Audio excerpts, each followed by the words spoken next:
Kabanata 271. Si Will White, ang punong tagapamahala ng Niamey Grand Hotel ay itinuturing na isang napakalakas na tao sa Niamey. Ang mga taong nakilala niya ay lahat ng mga mataas na ranggo ng mga maharlika at siya ay iginagalang ng hindi mabilang na mga tao dahil sa kanyang mataas na posisyon. Sa Niamey, ang ilang mga pinuno ng pangalawang klase at pangatlong klase ng pamilya ay hindi rin naglakas loob na kumuha ng hininga sa harap niya.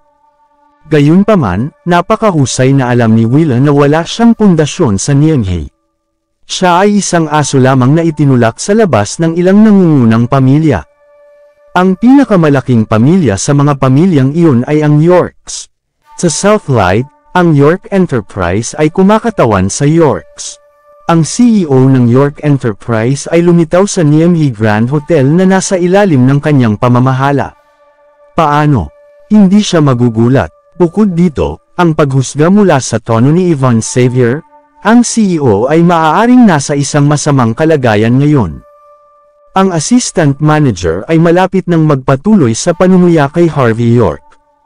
Gayunpaman, sa oras na ito, nakita niya ang lahat ng mga security guard sa paligid niya ay nasa pagkabigla habang nakatingin sa likuran niya. Hindi niya sinasadya na tumalikod ang kanyang ulo. Sa susunod na sandali, nakita niya ang manager na si Mr. White na tulad ng isang emperor sa kanyang mga mata na tumatakbo patungo sa lobby na may gulat. Nakaramdam siya ng hindi maipaliwanag. Ano ang nangyayari? Si Willa ay nakapanteng at sinabi bago pa man siya makapag-react, "Excuse me. Excuse me, maaari ko bang malaman kung sino si Mr. York?" Sa sandaling ito, nanginginig ang tinig ni Willa. Ayon kay Yvonne, kung hindi niya mahanap si Mr. York sa loob ng 1 minuto, pagkatapos ay tapos na siya. Lahat sila ay nababaliw nang makita nila ang ekspresyon ni Willa. Bakit ang maimpluwensyang Mr. White, na maaaring magdulot ng isang malaking gulo sa Niamey sa pamamagitan lamang ng pagpadyak ng paa, bakit nababalisa sa sandaling ito? Kailan siya nagkaroon ng gayong ekspresyon? Sinabi ni Harvey sa sandaling ito, "Ako." Ang mga binti ni Willa ay lumambot, at halos lumuhad siya. Nagmadali siya patungo kay Harvey at magalang na sinabi, "Ginoo."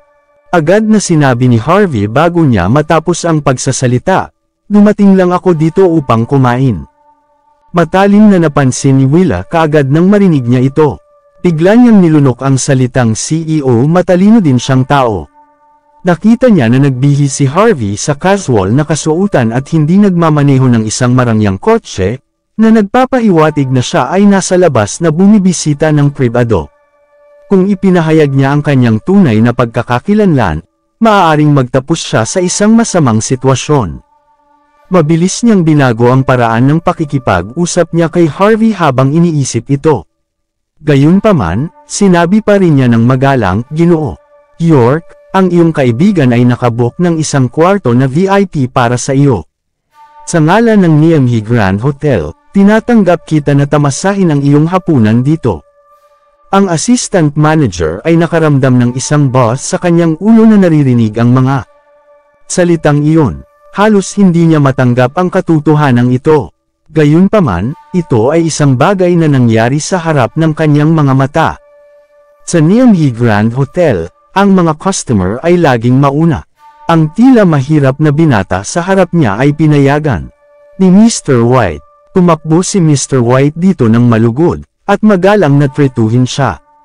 Nangangahulugan ito, na ang membership card ng kanyang kaibigan na tumulong sa kanya na mag-book ng kwarto ng VIP ay dapat na tiyak na nakarehistro bilang pagiging kasapi ng top level. Pinagtatawanan pa niya siya ngayon at hiniling pa sa mga security guard na saktan siya. Magiging maayos pa ba kaya siya? Mabilis na inilagay ng assistant manager ang isang kaakit-akit na ngiti habang iniisip ito ang kanyang mukha hanggang sa halos mawala ang kanyang pundasyon. Masigla niyang sinabi, "Mahal na customer, karangalan namin na pumunta ka sa Niamey Grand Hotel para sa hapunan. Maaari naming hawakan ang iba pang mga bagay para sa iyo."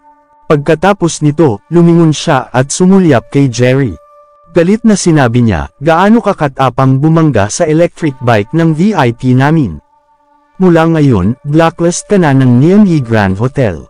Gayun din, dahil nabangga mo ang sasakyan ng aming VIP, kailangan mong bayaran ang halos $15,000. Kung hindi mo bibigay ang pera ngayon, hindi ka makakaalis. Sumulyap siya sa mga security guard habang nakikipag-usap.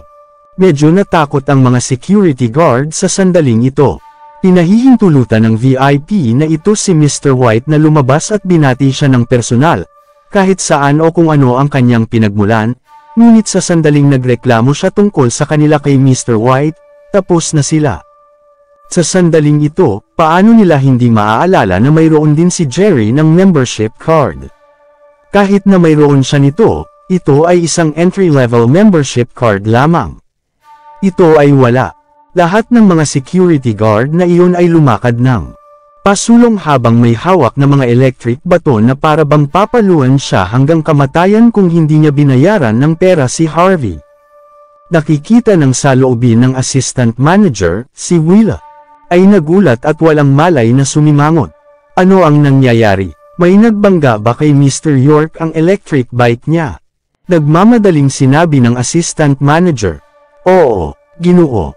Nagpark lang si Mr. York sa lugar na ito, ngunit ang taong ito, hindi sigurado kung saan siya nagmula, ay nagbangga kay Mr. York sa kanyang electric bike. Tinanong pa niya si Mr. York upang mabayaran ang kanyang mga pinsala. Tumango si Willa at tumingin kay Jerry ng malamig. Sinabi niya, wala akong pakialam kung sino ka o nagpakilala sa iyo upang mag-sign up para sa pagiging kasapi, ngunit dapat kang sumunod sa aming mga patakaran kapag narito ka. Lahat ay pinamamahalaan ang prinsipyo na ang unang dumating ay unang paglingkuran. Dahil nabangga mo si Mr. York ang electric bike niya, pagkatapos ay kailangan mong bayaran siya. Kung hindi ka makabayad ng pera, direkta naming ibabawas ito sa iyong membership card. Bukod, hindi kami maligaya pagdating sa mga customer na hindi sumusunod sa aming mga patakaran. Pumunta ka lang at kanselahin ang iyong pagiging kasapi mamaya. Hindi ka namin tinatanggap dito. Kabanata 272. Mapurol ang ekspresyon ni Jerry Zabel. Mabilis na nangyayari ang mga bagay at hindi niya maintindihan kung ano ang nangyayari dahil sa kanyang mababang IQ. Maya-maya, nagpakita siya sa isang galit at sinabi, bakit ko siya babayaran? Miyembro din ako. Nagbabayad ako ng $7,600 para sa pag-sign up ng membership card. Hindi mo ba sinasabi na ang mga miyembro lamang ang maaaring makakain sa Niamey Grand Hotel? Bakit siya makakapasok at kumain kahit na siya ay isang walang silbi na tao na nakasakay sa isang electric bike? Walang pakialam si Willa White, ito ay dahil ang reserbasyon para kay Mr. York ay ginawa ng aming nakakataas na customer ng Niamey Grand Hotel. Upang mailagay ito ng simple, ang taunang bayad para sa pag-sign up para sa membership card na ito ay halos $800,000. Kaya, naiintindihan mo ba ang pagkakaiba ngayon? Agad na naging mapotla ang mukha ni Jerry. Nag-atubili siya. Mag-apply para sa entry-level membership card na $7,600. Ano ang konsepto ng $800,000 noon? Ang buong pagkatao niya ay hindi rin nagkakahalaga ng halagang iyon. Sa sandaling ito, siya ay natulala at hindi alam kung ano ang sasabihin. Ginagamit lamang niya ang pagkakakilanlan ng isang miyembro upang ipahiya si Harvey York. Gayunpaman, hindi niya naisip na kinakain niya ang kanyang sariling mga salita ngayon. Assistant Manager, hindi mo ba siya pinahihintulutan na bayaran ako ngayon? Bakit ka naging hindi makatwiran ngayon? Nagdilim ang mukha ni Jerry.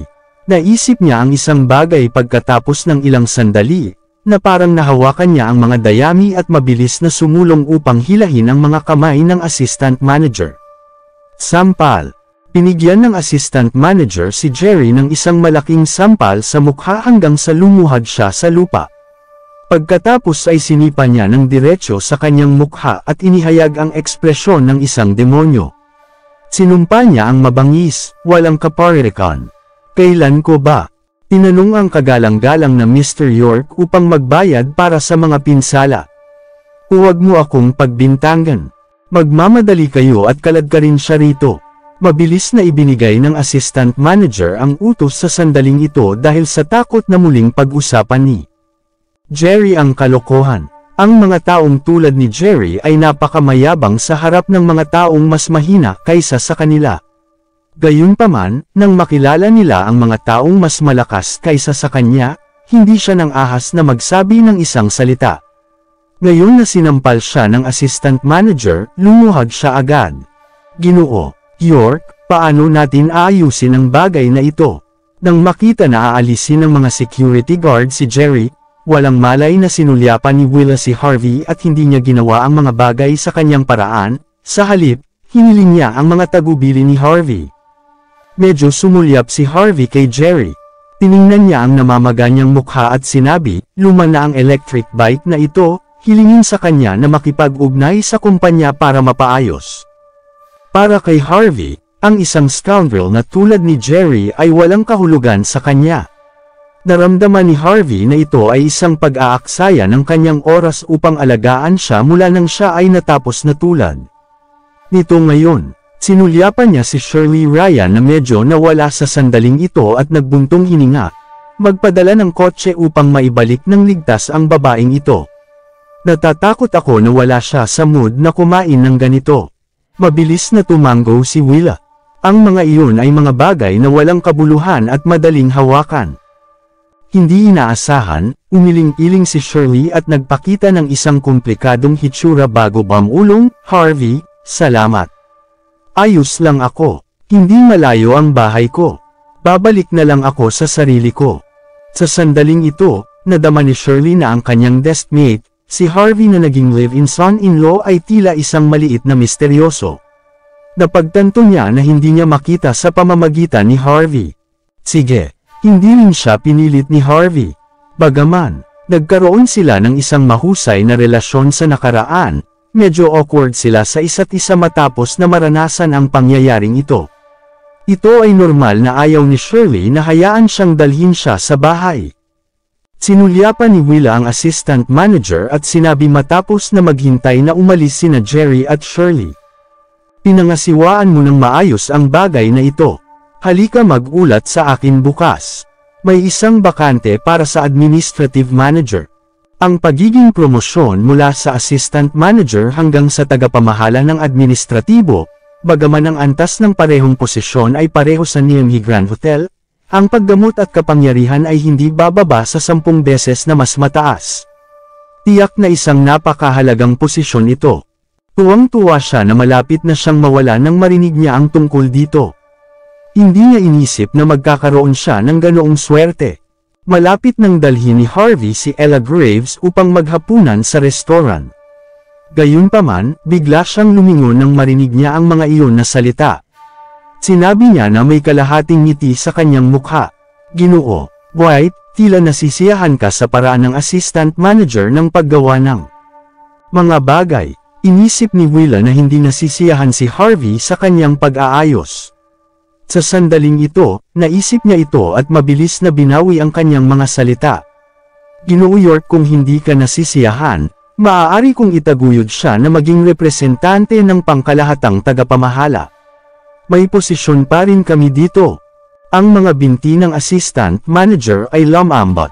Nanginginig ang buong katawan niya. Deputy General Manager. Kung siya ay naging representante ng pangkalahatang tagapamahala ng Niamey Grand Hotel, mag-isa sa hotel, kahit sa Niamey, siya ay maituturing na isa sa mga nangungunang tao. Hindi niya kailanman mapangarapan ang posisyon na ito sa buong buhay niya. Sa sandaling ito, naramdaman niya na nangangarap siya at halos lumabas ang luha sa kanyang mga mata na nakatingin kay Harvey. Biglang dumating ang kaligayahan. Kabanata 273. Si Ella Graves, na nasa tabi ay nagtaka at sinabi bago pa. Nagsalita si Harvey York. Harvey, hindi ba niya hiniling ang mga security guard na saktan ka ngayon? Hiniling pa niya sa iyo na mabayaran ang mga pinsala ng iyong nakatatanda at tumanggi na tulungan suriin ang iyong reserbasyon. Bakit si Mr. White binibigyan pa rin siya ng isang promosyon? Sobrang curious si Ella. Maaari ba na ito ay kung paano pinatatakbo ang Niamey Grand Hotel? Si Willow White, na nasa tabi ni Harvey, ay may paglubog na pakiramdam sa kanyang puso bagaman nakangiti pa rin siya. Halos samuka siya ng dugo. Siya ay isang matalinong tao, at marahil ay alam niya kung ano ang nangyayari. Marahil ay nagpatulong siya sa assistant manager at hindi siya tinulungan na suriin ang reserbasyon. Tumulong din siya sa ibang lalaki na makitungo kay Harvey ngayon. Ito ay napakapangit. Naglalaro siya ng apoy. Sa sandaling ito, sumabog si Willa sa isang malamig na pawis. Sa kabutihang palad, si Harvey ay hindi nasugatan at maayos. Nagpakita siya sa tamang oras. Kung hindi, siya ay tapos na sa oras na ito. Tiningnan niya ng malamig ang assistant manager nang maisip niya ito. Sampal. Isang malaking sampal ang itinapon sa mukha ng assistant manager hanggang sa nabaluktot ang kanyang mukha. Galit pa rin si Willa matapos na masampal siya. Pagkatapos ay sinipa niya siya sa lupa at sumigaw, "Ito ang iyong trabaho upang matulungan ang mga customer na suriin ang kanilang reserbasyon." Si Ginoo York, nakatagpo ng mga bagay na ito dahil hindi mo ito ginawa. Ipapaalam ko sa iyo ang presyo ng paggawa nito ngayon. Pagkatapos nito, sumigaw siya sa security guard sa tabi niya. Bugbugin mo siya, talunin siya hanggang sa siya ay patay na, at pagkatapos ay masira ang kanyang plastic na mukha. Pagkatapos ay sabihin sa buong Niemhey, kung sino man ang maglakas loob na umarbor sa kanya, malilintikan sila sa akin. Natakot sa kamatayan ng assistant manager. Halos gamulong siya at bamulong. Ginoo White, ako ay mali. Mali ako. Pakiusap na bitawan mo ako. Malamig na sinabi ni Willa, hayaan kang umalis. Pagkatapos mong magpahamak sa akin. Ilang beses ko bang sinabi na ang Niemhey Grand Hotel ay sumusunod sa prinsipyo ng unang dumating, unang maglingkod. Narinig mo ba ako? At gusto mo akong palayain ka ngayon. Sinasabi ko sa iyo, kung hindi ito dahil kay Mr. York, kaya kitang patayin ngayon. Ang assistant manager ay nagkakaroon ng pagkatunaw. Lumuhad siya sa lupa at gumapang kay Harvey. Patuloy siyang nag-iinggay at sinabi, Ginoo York, mali ako, pasensya na, pakiusap na patawarin mo ako. Si Harvey ay mukhang walang malasakit, sa halip, si Ella na katabi niya ay bamulong, Harvey, hindi naman tayo nasugatan. Kalimutan na lang natin ito. Mahinahong sinabi ni Harvey, Ella, mabait kang tao. Ito ang iyong lakas ngunit ito din ang iyong magiging kahinaan. Huwag ka masyadong mabait kapag naglalakbay ka sa lipunan. Isipin mo, kung hindi dumating si Mr. White ngayon, kung ano ang mangyayari sa ating dalawa. Baka malubhang binugbog ako, at ikaw masira ka rin. Tama, nagulat si Ella at namumutla ang mukha niya. Sinabi niya pagkatapos, hindi ka ba mahusay sa pakikipaglaban? Ngunit, paano kung hindi ako makikipaglaban? Sinabi ni Harvey, ikaw ay isang mabait na doktor, naiintindihan kita. Gayunpaman, ang mga tao ay dapat palaging responsable para sa kanilang mga pagkakamali, tama. Tumanggo si Ella, ngumiti si Harvey at sinabing, okay, huwag mong palayawin ang aming kalooban para sa hapunan dahil sa mga bagay na ito. Ginoo White, pupunta muna kami sa Western Restaurant. Mangyari, Mr. York. Inilaan namin ang pinakamahusay na kwarto para sa iyo. Nagmukhang magalang si Willa. Pagkatapos maglakad si Harvey sa lobby, lumingon siya at tumingin sa labas. Malamig ang mukha niya. Bugbugin niyo siya ng mahirap, mas mahirap. Ilang hiyawan ang nagmula sa parking lot pagkaraan ng ilang sandali. Gayunpaman, halos hindi na marinig ito ni Harvey at iba pa habang naglalakad na sila papunta sa hotel. Samantala, sa labas ng Niemhey Grand Hotel, si Shirley Ryan ay naglalakad na nag-iisa sa gilid ng kalsada. Maya-maya, ay may isang squeal ng preno, huminto ang isang kotse sa tabi niya. Sa sandaling ito, ang mukha ni Jerry Zabel ay namamaga sa mga sampal. Gayunpaman, hinugot pa rin niya ang isang ngiti at sinabi, Shirley, dadalhin kita sa bahay. Sinulyapan siya ni Shirley at umiling-iling. Sinabi niya pagkatapos, Senyor, dapat kang bumalik upang harapin muna ang pinsala. Mas mabuti kung hindi mo naguluhin si Harvey, siya. Harvey, ang mga mata ni Jerry ay lumabo ng mabilis. Hinagat niya ang kanyang ngipin at sinabi, "Hindi ko alam kung ano ang nangyayari ngayon. Naiintindihan ko na ngayon. Hindi ba ang taong iyon ang live-in son-in-law ng pamilya Zimmers? Marahil ay ginagamit niya ang kanilang membership card. Nabubuhay lang siya sa isang babae. Ano ang kahanga-hanga tungkol sa kanya?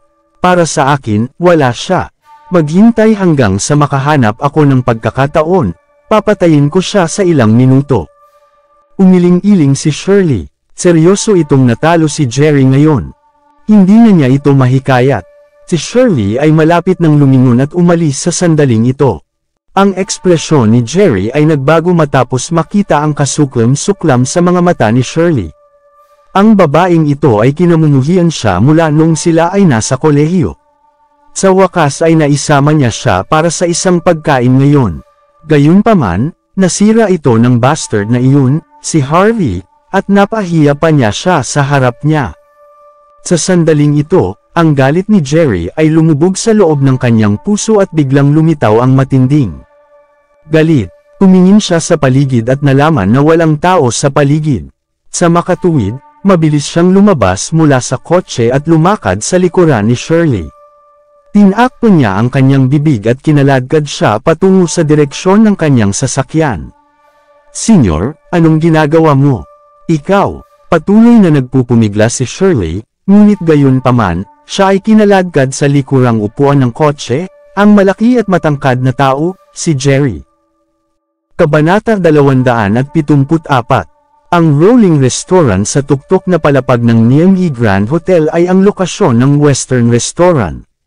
Sa mga nais gumawa ng isang reserbasyon ay kailangang mag-sign up para sa membership card. Karaniwan itong kinakailangan ng isang linggo ng maaga upang makagawa ng isang reserbasyon. Ang elevator ay eksklusibong pag-access sa tuktok na palapag at ito rin ang unang pagkakataon na nandito si Harvey York. Samantala, hiniling ni Harvey kay Willow White na umalis at huwag na silang abalahin. Pumunta si Ella Graves sa banyo upang ayusin ang kanyang pampaganda. Medyo naiinis si Harvey na nakatayo sa harap ng elevator. Sa sandaling ito, isang figure sa isang suit ang biglang tumigil sa harap ni Harvey. Matapos niyang tingnan si Harvey ng matagal, sumimangot siya at tinanong, "Harvey, bakit ka nandito?" Nasimangot si Harvey. Ito ay si Zack Zimmer na nakatayo sa harap niya, at isang babaeng may plastik na mukha sa tabi niya. Medyo hindi nagsasalita si Harvey. "Pumunta lang ako dito para kumain. Bakit ba lagi kami nagkikita ng mahirap na lalaki na ito?" Gusto lang ni Harvey na huwag pansinin siya sa sandaling ito. Gayunpaman, ang babaeng nakaharap sa plastik sa tabi ni Zack ay biglang tumawa at sinabi, "Ginoo, Zimmer, siya ba ang kilalang live-in son-in-law ng pamilyang Zimmer? Tila mayaman ang pamilyang Zimmer, kahit na ang live-in son-in-law ay maaaring dumating at gumastos dito sa Niamey Grand Hotel." Hinamak siya ni Zack. Sinabi niya, hindi siya karapat-dapat na narito. Nabubuhay lang siya sa isang babae at suportado ng kanyang asawa. Sinulyapan niya si Harvey habang nakikipag-usap siya. Pagkatapos ay sinabi niya, "Well, Harvey, kinuha lamang ni Mandy ang posisyon ng tagapamahala ng pinansyal ng kumpanya kamakailan at dinala ka sa tulad ng isang mataas na lugar upang gastusin ang pera. Dapat siya ang nagnanakaw ng pera ng kumpanya. Makikita natin. Tiyak na magsasampa ako ng reklamo kay Lolo laban sa inyong dalawa." Si Zack ay maaaring maging mapagmataas dahil siya ang vice-CEO ngayon. Walang magawa si Mandy kahit na mas mataas siya kaysa sa kanya. Pinagkakatiwalaan pa rin siya ni Lolo. Gayunpaman, nakaramdam siya ng pagkabagot ng makita. Dumating si Harvey sa Niamey Grand Hotel para sa hapunan. Hindi nag-abala si Harvey na bigyang pansin si Zack sa una, ngunit nasa mukha siya. Hindi niya maiwasang mapang-uyam. "Zack, kung makipag-usap ka ulit na walang kaparirikan, maniwala ka o hindi, papaalisin kita rito." "Ikaw, palayasin mo ako dito." Tumawa si Zack. "Sino ka sa palagay mo? Ikaw ba ang pangkalahatang tagapamahala ng Niamey Grand Hotel? Paano ka pa rin magiging mapagmataas kapag ikaw ay nabubuhay lamang sa pamilyang Zimmer? Pusta ko hindi ka takot na mamatay. Babalaan kita. Kung nakikipag-usap ka ulit na walang kaparirikan, hahayaan ko ang mga tao masira ka ngayon. Malamig ang mga mata ni Harvey. Malapit na siyang tumawag kay Willa. Let's go, sinabi ng babaeng nakaharap sa plastic. Sinabi niya pagkatapos, Ginoo.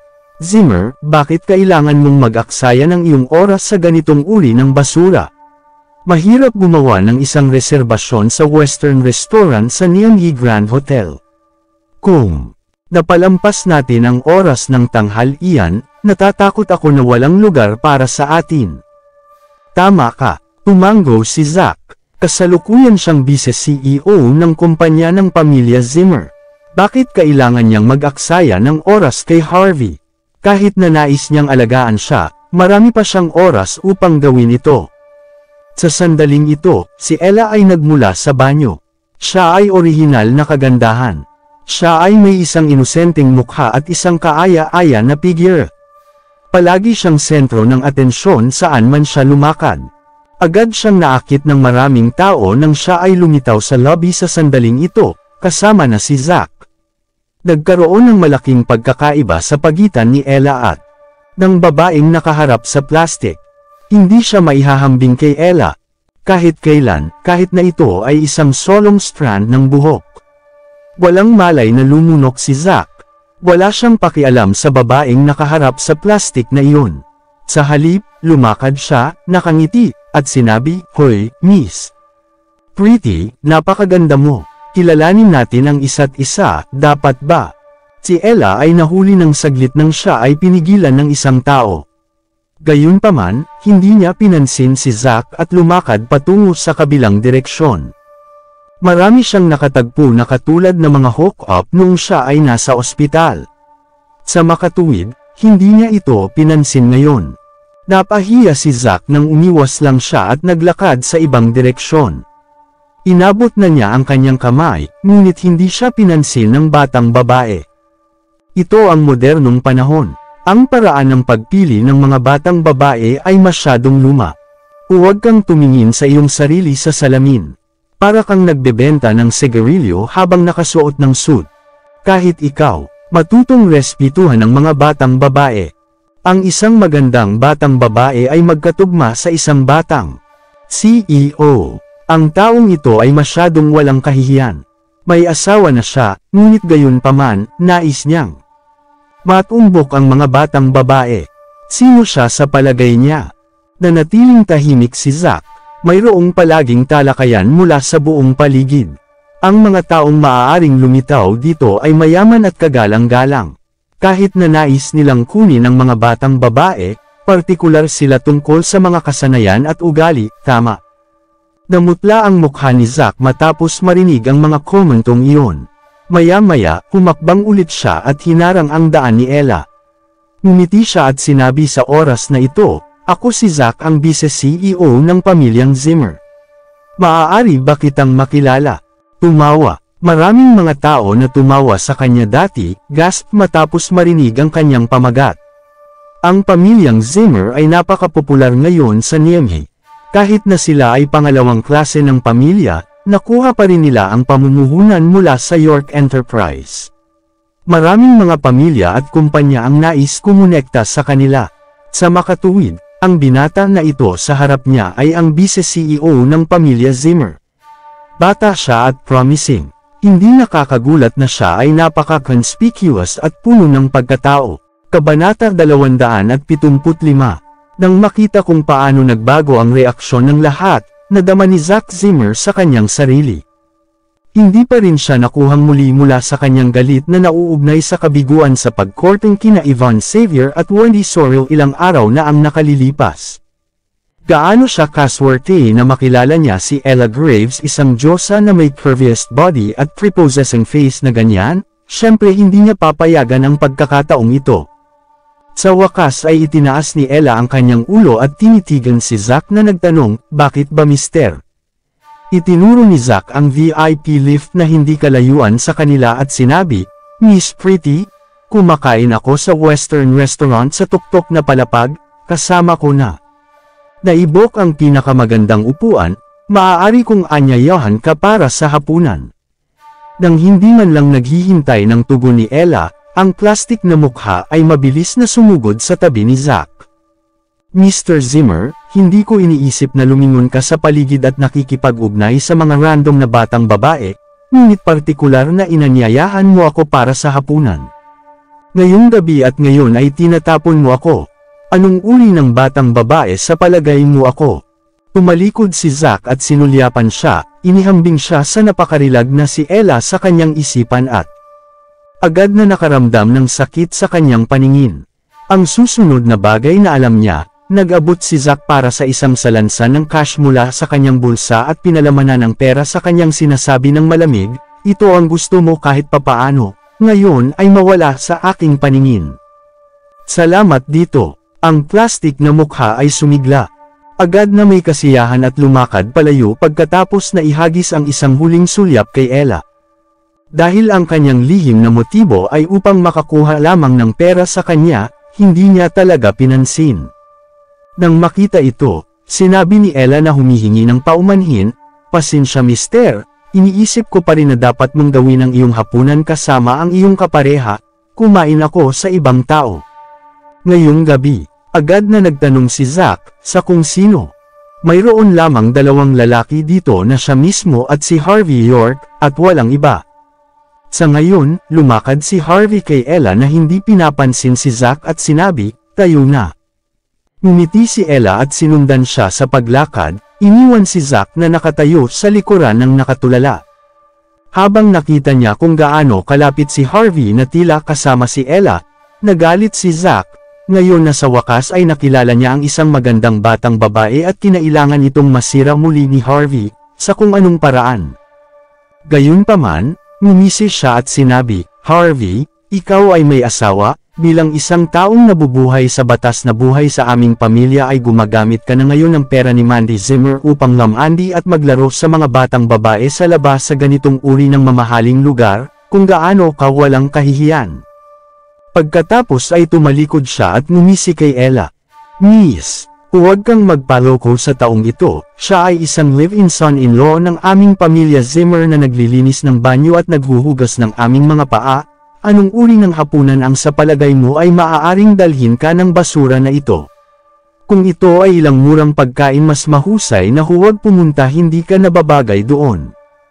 Ang pagkakaroon ni Ella mismo ay nagdulot ng ilang kaguluhan doon na nakikita kung gaano siya kaakit-akit. Nang marinig ang sinabi ni Zack, lumakas ang tsismisan ng karamihan ng tao. Kaya siya ang sikat na live-in son-in-law na pamilyang Zimmer ha.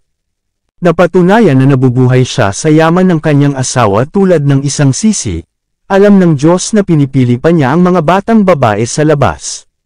Ang hati na iyon ay dapat na bulag na nais na kumain kasama niya. Mukhang pupunta siya sa western restaurant sa tuktok ng palapag, marahil ay nag-book ng isang lugar sa pamamagitan ng paggamit ng Zimmer's member card, sok. Habang ang karamihan ng tao ay patuloy na nanunuya kay Harvey, si Zack agad na hinarang ang landas ni Harvey at ngumiti. Harvey, ginagamit mo talaga ang member card ng aming pamilya upang may book ang isang kwarto dito tama. Kung gayon, dapat kang lumayas dito ngayon. Ako bilang CEO ng kumpanya ng pamilya Zimmer ay hindi papayagan ng sinumang pumili ng mga batang babae gamit ang matigas na pera ng Zimmers. At iuulat ko ang bawat solong detalye na nakikita ko rin kay Lolo. Patay ka na, sige lang at maghintay na masipa sa labas ng aming bahay. Makikita mo kung saan ka pupunta para sa pagkain at pera pagkatapos. Kasabay nito, lumingon siya kay Ella at sinabi, Miss Pretty, huwag kang magpaloko sa ganitong uri ng tao, hindi lamang siya isang douchebag kundi pati na rin isang walang halaga na basura. Marahil ay makikipaghiwalay siya at sisipain sa labas ng bahay ng Zimmer bukas. Hindi man naapektuhan si Ella ng kaunti sa sinabi niya, bukod sa huling pangungusap kung saan siya agad na namula. Talaga, nagdiborsyo siya. Oo, palalayasin namin siya. Tumawa ng masama si Zack. Hindi mapigilan ni Ella ngunit sumilip kay Harvey, Kung talagang nagdidiborsyo siya, kung gayon siya mismo ang itinuturing. Naiinis na si Harvey sa lahat ng crap na iyon at sinabi. Nang malamig, Zack, umalis ka kung tapos ka na sa iyong pagdaldal, huwag maapektuhan ang aming mga pakiramdam para sa hapunan mamaya. Haha, hapunan, malakas na tumawa si Zack. Ginamit mo ang member card ng Zimmer at maaari kong kanselahin ang iyong reserbasyon anumang oras, sa hapunan ng aking puwet.